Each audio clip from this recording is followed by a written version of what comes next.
You've probably heard the phrase task-based language teaching a lot, right? We have talked a lot about it in our series on TESOL methodology.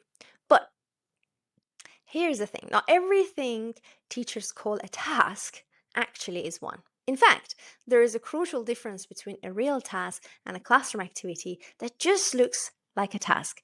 And if you get this wrong, your lesson can feel less effective than it should actually be. Welcome back to TESOL with Micky and Ide. Today, we are clearing up something that confuses a lot of teachers. A lot of my students often confuse that. What actually counts as a task in TBLT and how it differs from a regular classroom activity. So we're going to look at the contrast. An example of a task looks like this. Students work in pairs to plan a class trip. They need to decide where to go, how much to spend, and what activities to include. Their goal is to create a plan they can present to the class. An activity, students complete sentences about a trip using the present perfect tense. For example, they blank to Paris, and they need to use a form of the verb go. Both look like they involve communication, right? But they are doing something very different. A real task has four key features. Let me show you what I mean using the class trip planning task I just gave you as an example. The first important component or feature is focus on meaning. When the students plan the trip, they are focused on the trip itself, where to go, what it will cost, and what to do. They are not thinking, am I using the right grammar? They're thinking, will everyone agree with this decision? The second feature is that there is a gap. In this case, the gap is that students probably have different ideas about where to go or what activities matter. They need to talk to close that gap and reach an agreement. The third feature is that learners use their own resources. They draw on whatever language they already have. They might use a word they're not sure about, right?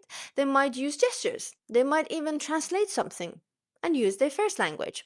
The key point is the teacher hasn't pre-taught the language they'll need. And the fourth feature is that there is a clear outcome beyond language. The goal is a shared trip plan. Language is just a tool they use to get there. What about a classroom activity then? Now, a classroom activity might have some of these features, but if the real purpose is to practice grammar correctly, it is not a task in this sense. Think about that sentence completion exercise about the trip I gave you earlier. Students might have a gap. They need to fill in the blank, right? They might even work together. But the actual goal is to get the grammar right. Here is the key difference. In a task, learners focus on what they are communicating. In an activity like this, learners know the real focus is on using the correct language form. Once that changes, the dynamic shifts. Learners stop trying to communicate a message and start trying to avoid mistakes. But the real difference between a task and activity is that in a task, language is the means. In an activity, language is often the end. When you ask students to plan a class trip together, that's the task. The goal is to plan the trip. Language is the tool they use to do it. When you ask them to fill in blanks about a trip using present perfect, that's an activity. The goal is to use the grammar correctly.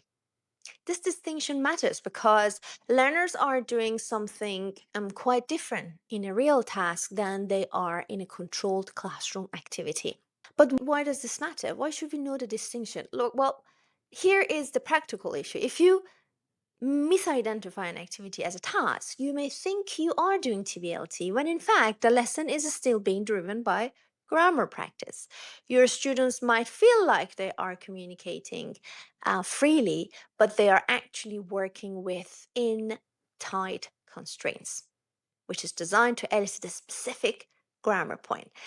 That's not the same thing, right? Understanding the difference helps you design lessons that are truly task based, not just task like.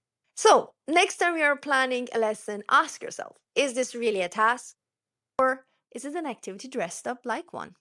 Understanding the difference will make your TBLT lesson clearer and more effective. Thanks for watching and see you in the next episode.